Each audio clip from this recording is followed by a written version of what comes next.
आज हम बात करेंगे कुछ हैबिट्स की जिनको चेंज करके हम अपने घर को साफ ऑर्गेनाइज रख सकते हैं। जिसमें सबसे पहले जितना जल्दी आप उठेंगे उतना आप अपनी फैमिली पर फोकस कर पाएंगे, उन्हें और बच्चों को टाइम भी दे पाएंगे। सुबह जल्दी उठकर आप अपना जो लेजीपन होता है उसे दूर करने के लिए कई सारी हैबिट्स हैं उनमें चेंज ला सकते हैं। तो जल्दी उठने का जो बेनिफिट आप महसूस करेंगी, इससे आप स्ट्रेस फ्री भी होकर काम करेंगे और तसल्ली से काम कर पाएंगे, हड़बड़ाहट बिल्कुल नहीं होगी।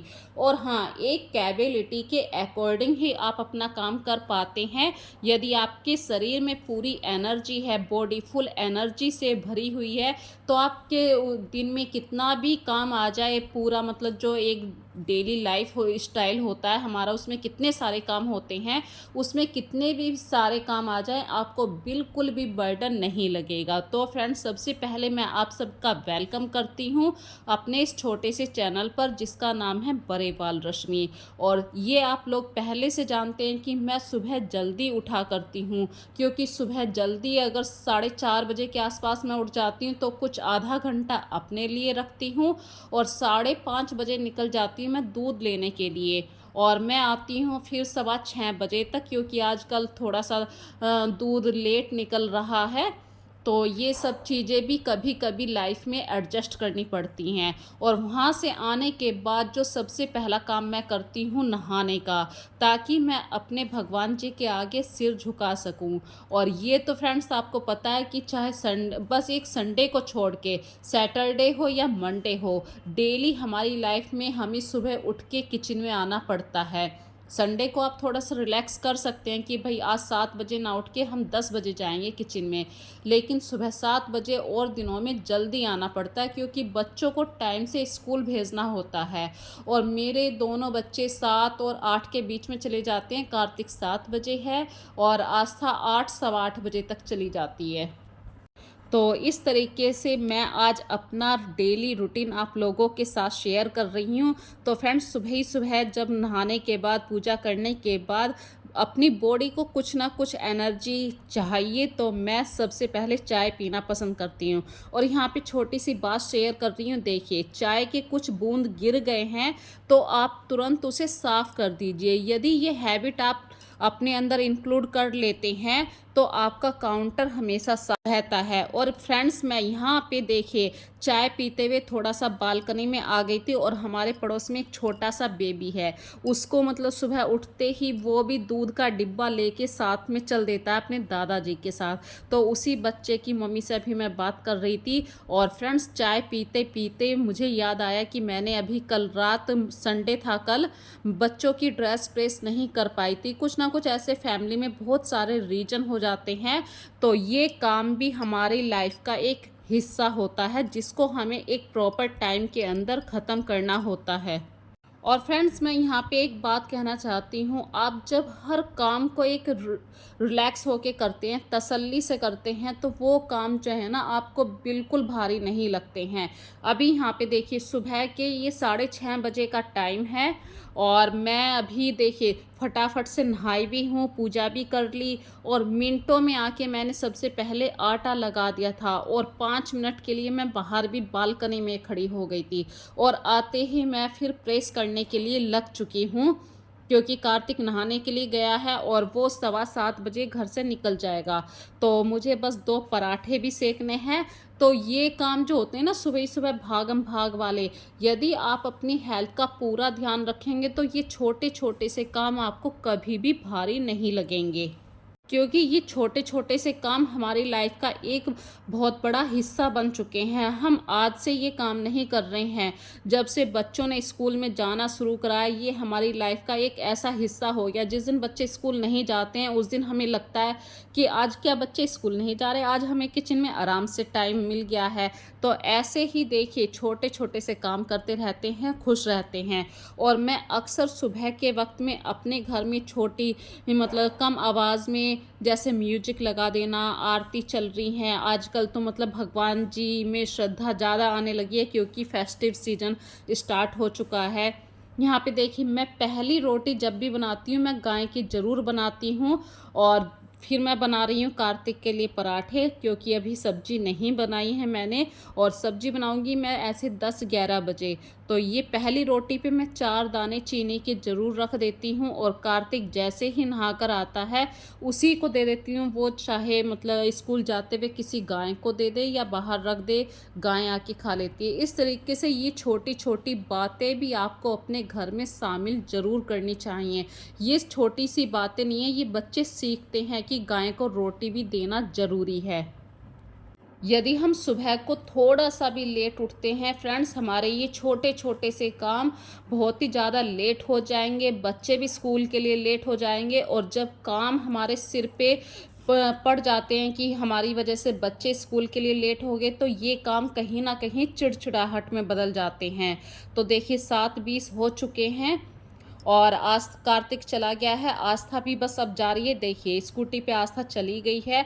इस तरीके से मैं मतलब 7:30 बजे तक अपना किचन का काफ़ी काम निपटा लेती हूँ, और जैसे ही बच्चे चले जाते हैं, जो कपड़े निकले हुए होते हैं, डेली मैं मशीन लगाती हूँ। इससे क्या है, अगले दिन का कपड़ों का बोझ कम रहता है। मैं डेली कपड़ों को वॉश करती हूँ, और सुबह अभी जैसे अभी ये 7:30 पौने 8 बजे का टाइम है, कपड़ों को लगा कर आ जाऊँगी तो ये कपड़े 9 बजे तक अच्छी तरीके से धुल जाएँगे। बस जाके मुझे पानी में वॉश करके धोकर सुखाने हैं। इस तरीके से मैं ये अपने प्लानिंग से कुछ काम भी करती हूँ। आज सर्फ़ का जो डिब्बा था, मैंने कल उसे साफ़ करके रख दिया था, और जो मैं सर्फ़ यूज़ करती हूँ उस सर्फ़ के अंदर मैंने दूसरा सर्फ़ मिला दिया, ताकि कभी जल्दबाजी हो तो मुझे ये ना सोचना पड़े कि दूसरा सर्फ़ भी मुझे डालना था। और मैं दूसरा सर्फ़ इसलिए यूज़ करती हूँ क्योंकि मेरे घर में वाइट कपड़े ज़्यादा होते हैं, बच्चों की ड्रेस भी होती है, आस्था भी वाइट ऊपर की शर्ट पहनती है, और हस्बैंड की भी जो शर्ट होती है वो टी-शर्ट वाइट कलर की होती है, मतलब काफ़ी कपड़े वाइट होते हैं, तो इसलिए मैं वैनिश सर्फ़ ज़रूर यूज़ करती हूँ नॉर्मल सर्फ़ के अंदर। इससे क्या है कि छोटा-मोटा दाग भी है वो भी निकल जाएगा, कपड़ों में एक चमक भी रहेगी, ब्राइटनेस भी रहेगी, और आपके कपड़ों से एक भीनी-भीनी सी स्मेल भी आती है। और टाइम का यहाँ पे यूज़ करना बहुत ज़रूरी है। ये नहीं है कि ये कपड़े मैं 10-11 बजे आके फिर वॉशिंग मशीन में लगाऊंगी, फिर झाड़ू पोछा करूँगी। ऐसे यदि आप करेंगे तो पूरा का पूरा दिन आपका काम में ही चला जाएगा। तो प्लानिंग के अकॉर्डिंग यदि आप काम करेंगे, आप एक टाइम लिमिट के अंदर अपना काम ज़रूर निपटा पाएंगे। और फ्रेंड्स, ये टाइम है अभी 9 बज चुके हैं, क्योंकि हस्बैंड को ऑफिस जाना था, उनके साथ भी भाई उनके लिए सब्जी भी बनानी होती है। वो रोटी लेकर नहीं जाते हैं, मतलब टिफ़िन लेकर नहीं जाते हैं, वो सब्जी से खाना खाते हैं। तो भाई सब्जी बनाने में तो टाइम लगता है, और वो मैंने फटाफट बना के उन्हें भेज दिया है, और फिर मैं तसल्ली से अपने घर के कामों को करती हूँ। तो ये जो अभी आप बैकग्राउंड देख रहे हैं मेरी पूजा में, ये फ्रेंड्स इसकी लाइट ख़राब हो गई थी, और जो दिवाली वाली लाइटें हैं उनको कल मैंने काफ़ी जुगाड़बाजी करके ठीक ठाक करा, और ये पूजा का बैकग्राउंड फिर से सही हो गया। अब ये थोड़ा सा आगे से ऊपर की तरफ से गिर रहा था, तो मैंने यहाँ पे डबल साइड टेप आती है, उसकी हेल्प से अच्छी तरीके से इसको चिपका दिया, और लाइट हमारी फिर से जल पड़ी। तो कभी कभी छोटे छोटे से कामों के लिए आपको बाहर किसी का वेट नहीं करना पड़ता कि हमें ये अब किसी के पास भेजना पड़ेगा जब ठीक होएगा। कुछ छोटे छोटे से काम होते हैं वो आप लोग खुद भी कर सकते हैं, जैसे कि अभी इस बैकग्राउंड की लाइट मैंने खुद पर खुद चेंज करी थी। और इसी तरीके से जैसे ही लाइट मैंने यहाँ पे ठीक ठाक करी, ये पूरा एरिया बिल्कुल चमक उठा, और लगे हाथ ही जो पूजा करने वाला आसन होता है वो फोल्ड करके रख देना, बेडशीट चेंज कर देना। भाई मैंने ये प्लानिंग हमेशा किया करती हूँ कि एक ना एक बेड की बेडशीट ज़रूर चेंज करती हूँ। तो ये पूजा वाले रूम की बेडशीट भी चेंज होगी, और जो आज मेरा बेड है उसकी भी मुझे बेडशीट चेंज करनी है, क्योंकि आज है फ्रेंड्स मंडे। और ये बात आप अच्छे तरीके से जानते हैं कि मंडे को ज़्यादातर हम लेडीज़ अपने सिर को साफ़ करते हैं, मतलब सिर को वॉश करते हैं। तो जिस दिन मैं ये काम करती हूँ, मतलब सिर को धोने वाला काम होता है, उस दिन मैं कुछ प्लानिंग वाले काम ज़रूर करती हूँ, जैसे डीप क्लीनिंग। डेली आप रसोई को साफ़ करते हैं, तो आज मैंने अपनी रसोई को बिल्कुल ज़्यादा मतलब डीप क्लीनिंग में नहीं गई हूँ किचन की, क्योंकि आज डीप क्लीनिंग वाला जो टारगेट है वो किचन में नहीं बल्कि रूम में है। तो फटाफट से मैं अपनी किचन को सही से अरेंज कर देती हूँ। ये किचन को मैंने अभी 3 दिन पहले भी डीप क्लीनिंग में साफ़ किया था। यदि आपको वीडियो देखनी है तो आप वीडियो देख सकते हैं, वाइट काउंटर को कैसे साफ़ किया जाए या किचन की डीप क्लीनिंग कैसे की जाए। मैं इस तरीके की 2-3 वीडियो पहले ही डाल चुकी हूँ, और ये जो अभी मैं काम कर रही हूँ ये बेसिक से हैं मेरे काम। जैसे कि बर्तन जैसे ही मैं धो देती हूँ, आधा पौन घंटे के बाद मैं सभी बर्तनों पर इस तरीके से टॉवेल लगा के, कपड़ा लगा के उन्हें अरेंज कर देती हूँ। क्योंकि जो मुझे सबसे ज़्यादा भारी काम दिखाई देता है, वो काम यही दिखाई देता है। मैं बर्तन भी साफ़ कर देती हूँ, किचन भी बिल्कुल ऑलमोस्ट साफ़ ही रखती हूँ, लेकिन ये जो बर्तनों को लगाने का काम होता है, ये मुझे सबसे ज़्यादा भारी पड़ता है, और नहीं लगाऊँगी तो ये पूरे बर्तन इसी बास्केट के अंदर रखे रहेंगे, जो और भी ज़्यादा बर्डन लगता है। और कुछ हमारे कांच के बर्तन होते हैं जो साफ़ करते हुए मैं ऐसे ही इस बास्केट के अंदर रख देती हूँ। तो भाई हमारी महंगे महंगे से ये कांच के बर्तन होते हैं, इनकी केयर करना भी बहुत ज़रूरी है। तो इन्हें साफ़ कपड़े से मैंने पोंछ के ऐसे ही रख दिया है, अभी जब टाइम मिलेगा मैं उन्हें सही से अरेंज भी कर दूँगी। तो इस तरीके से मैंने एक नॉर्मल सफाई अपनी किचन की कर दी है। जो आज डीप क्लीनिंग मैं कर रही हूँ वो तो आज फ़ैन को साफ़ करने वाली है। और फ्रेंड्स, जब एक बात हमेशा याद रखिए, मैं हमेशा कहती हूँ कुछ हैबिट्स को चेंज ज़रूर करना चाहिए। जब आप किचन में साफ़ कपड़ा लगा दें, उसके बाद एक सूखा कपड़ा पूरे काउंटर पे ज़रूर लगाइए। इससे क्या होता है, आपके काउंटर पे पानी की जो छींटों का निशान आता है ना, वो भी कभी नहीं आएगा। और वाइट काउंटर को साफ़ करने में थोड़ी मेहनत लगती है। यदि हल्दी का, तेल का कोई भी निशान या डिब्बा आपने जब ओपन करा तो उसका निशान आ गया, तो आप वेट मत करिए कि कल साफ़ करेंगे। तुरंत जो हमारा बर्तन साफ़ करने वाला स्क्रबर होता है उससे साफ़ कर दीजिए। आपका वाइट काउंटर हमेशा चमचमाता रहेगा। सिंक भी हमेशा साफ़ रहेगी। सिंक को जैसे ही आप बर्तन साफ़ कर दें, तुरंत उसे सूखने के लिए छोड़ दीजिए। ये कुछ ऐसी हैबिट्स होती हैं, यदि आप अपने अंदर इंक्लूड कर लेते हैं, आपकी किचन हमेशा साफ़ रहेगी, नीट एंड क्लीन रहेगी। बर्तनों को धोने के बाद हमेशा ऑर्गेनाइज ज़रूर करना चाहिए। और फ्रेंड्स, किचन ऑलमोस्ट पूरी साफ़ हो चुकी है और मैं आ चुकी हूँ रूम के अंदर, जिस रूम की आज मुझे डीप क्लीनिंग करनी है। और जब मैं डीप क्लीनिंग करती हूँ तो मेरे पास जितने भी पुराने कपड़े होते हैं मैं उनको एक अलग जगह रखती हूँ। और जैसे कि आज फ़ैन साफ़ करना है, फ़ैन साफ़ करते हैं तो बहुत ज़्यादा मतलब गंदगी ऊपर से गिरती है, तो ये सारे कपड़े फेंकने ही होते हैं। तो मैं ऐसे कपड़ों को यूज़ करती हूँ जो मुझे धोने भी ना पड़े, और जो बेकार कपड़े हैं वे यूज़ भी हो जाएं। तो इस तरीके से देखिए, बहुत ज़्यादा गंदगी थी इस फ़ैन के ऊपर, क्योंकि ये जो फ़ैन है फ्रेंड्स बिल्कुल ऐसे ओपन रूम है ये, और यहाँ पे बहुत ज़्यादा मतलब हवा भी चलती है, डस्ट भी गिरती है, और आसपास घर भी बन रहे हैं, तो वो वाली डस्ट भी हमारे घर में आ रही है आजकल।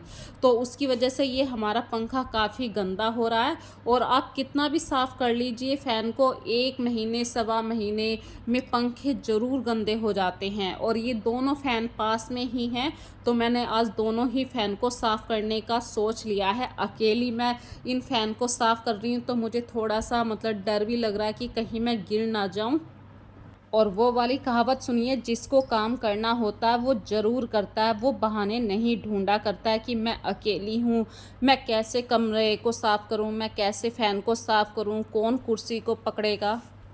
और आपको ये बात मैं इसलिए बता रही हूँ फ्रेंड्स, तो मैंने ये काम शुरू से अकेले ही करे हैं। क्योंकि फ्रेंड्स, जब बच्चे छोटे थे तो हस्बैंड ऑफिस चले जाते थे, बच्चे छोटे थे, जब भी पंखे गंदे होते थे और जब भी मैं अकेले ही साफ़ किया करती थी। तो आजकल तो बहुत मतलब जो हमारे क्लीनिंग वाले प्रोडक्ट होते हैं ये बहुत ज़्यादा आ चुके हैं, बहुत ही आराम से हम पंखों को साफ़ कर सकते हैं। पहले टाइम में तो ये सब कुछ भी नहीं था। मतलब आज से 10-15 साल पुरानी बातें मैं आप लोगों के साथ शेयर कर रही हूँ। अक्सर लोग मतलब किसी कपड़े से ही पंखे को साफ़ किया करते थे। आजकल तो बहुत ज़्यादा मतलब ये डस्टर आ चुके हैं, फ़ोल्डिंग वाले डस्टर आ चुके हैं। और फ्रेंड्स, मेरा गला ख़राब हो रहा है, इसलिए थोड़ी-सी वॉल्यूम में आपको थोड़ा-सा कँपकँपी सी लग रही है, क्योंकि गले में खराश है। और यहाँ पे बात कर रही हूँ फ्रेंड्स, देखिए, जब मैं डीप क्लीनिंग की बात करती हूँ, जैसा कि ये बारिश वाला मौसम चल रहा है, उमस वाला, अभी भी उमस है हमारे यहाँ पर, तो मैं इस समय मतलब जो डस्टिंग करती हूँ वो पानी वाली डस्टिंग नहीं कर रही हूँ, मैं कर रही हूँ तारपीन के ऑयल से डस्टिंग। और तारपीन के तेल से यदि आप वुडन सरफेस को साफ़ करते हैं, एक तो मक्खी मच्छरों से छुटकारा मिल जाएगा, और जब आप तारपीन के तेल से वुडन के एरिए को साफ़ करते हैं तो जो छोटे छोटे से जाले होते हैं उनसे भी आपको छुटकारा मिल जाएगा। मतलब कम से कम मैं कह रही हूँ 15-20 दिन तक यहाँ पे कोई भी लीजर्ड है, इंसेक्ट है, ये सब चीज़ें दूर रहेंगी, क्योंकि इसकी स्मेल काफ़ी लंबे समय तक रहती है और ये जो इंसेक्ट होते हैं उनको ये सब स्मेल अच्छी नहीं लगती है। मैं ज़्यादातर तारपीन के तेल से ही ऐसी चीज़ों को साफ़ करती हूँ। अब जैसे ये आर्टिफिशियल फ्लावर है, तो डेली डेली तो देखिए ये फ्लावर्स नहीं धोए जाते हैं, ये प्लांट नहीं धोए जाते हैं, पर किसी डस्टर की हेल्प से ये डस्टिंग ज़रूर साफ़ की जा सकती है। और फ्रेंड्स, आप लोगों को पता है कि मेरा घर 2 पोर्शन में बटा हुआ है। तो ऊपर है यहाँ पे एक बेडरूम। अब इस बेडरूम की मैं डेली साफ़ सफाई करती हूँ, लेकिन एक डीप क्लीनिंग वाली जो बात होती है, जैसे कि यहीं पे ये कूलर रखा है, इस कूलर को भी आज मैंने साफ़ करने का सोचा हुआ है। जो वायर है, वायर को भी साफ़ करना है। तो ये कुछ ऐसे काम होते हैं जो आप वीकली कर सकते हैं, मंथली कर सकते हैं। फैन साफ़ करना मंथली क्लीनिंग में आ गया, पर कूलर की जो ये पंखुड़ियाँ होती हैं, जिनको मैं भी साफ़ कर रही हूँ, इनको तो आप हफ्ते में एक बार ज़रूर साफ़ कर दीजिए, क्योंकि बहुत छोटा छोटा सा रोया इन पंखुड़ियों के ऊपर भी आ जाता है। तो इस तरीके से मैंने आज अपने घर की डीप क्लीनिंग करी है। आप लोग कैसे किया करते हैं मुझे कमेंट सेक्शन में ज़रूर बताना। और ऑलमोस्ट मेरा जो बेड साफ़ होके आया है उसका लुक इस तरीके से है, जो आप अभी वीडियो में देख रहे हैं। इसके बाद फ्रेंड्स, जहाँ पे बैठ के हम लोग खाना खाते हैं उस एरिए को ज़रूर साफ़ करना है। ये एक बेसिक चीज़ होती हैं जिसको आप डेली सफाई में कह सकते हैं। ये तो एक डेली रूटीन होता ही है भाई, डेली किचन में खाना बनेगा और जहाँ पे बैठ के खाना खाएंगे उस एरिए को, उसके आसपास के एरिए को बिल्कुल साफ़ रखना। तो हाँ, मैंने हमेशा अपने काम का रूटीन क्लीनिंग के रूल्स को हमेशा फॉलो किया है। हाँ, टाइम ऊपर नीचे ज़रूर हो जाता है, क्योंकि फैमिली में टाइम बहुत मायने रखता है। टाइम पर सभी को स्कूल भी जाना है, ऑफिस जाना है, कोचिंग भी जाना है, और कभी कभी घर में गेस्ट भी आ जाते हैं, उन सबको भी टाइम देना होता है।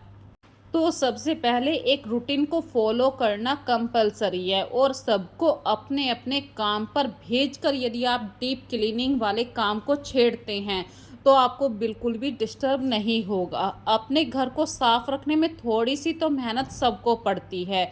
कुछ अपनी आदतों में जब हम चेंज लाते हैं, जो मैंने अपनाई हैं वही आप लोगों के साथ मैं अक्सर शेयर करती हूँ, और वो हैबिट से आप अपने घर को हमेशा चमचमा सकते हैं। इसी तरीके से आपको डेली ही दिन में एक बार तो अपने वॉश बेसिन को ज़रूर साफ़ करना होता है, क्योंकि यहाँ पे हम कितनी बार हाथ धोते हैं और घर का हर मेंबर यहाँ पे आके अपने हाथ को साफ़ करता है। तो यहाँ पे जो टंकी होती है वहाँ पे बहुत ज़्यादा मतलब चिप सा होने लगता है, गंदगी इकट्ठी हो जाती है, और पानी के पास हमेशा गंदगी इकट्ठी हो ही जाती, इसलिए जहाँ पे पानी हो वहाँ पे ज़रूर साफ़ सफाई रखें। तो फ्रेंड्स, आज की वीडियो आप लोगों को कैसी लगी मुझे कमेंट सेक्शन में ज़रूर बताना।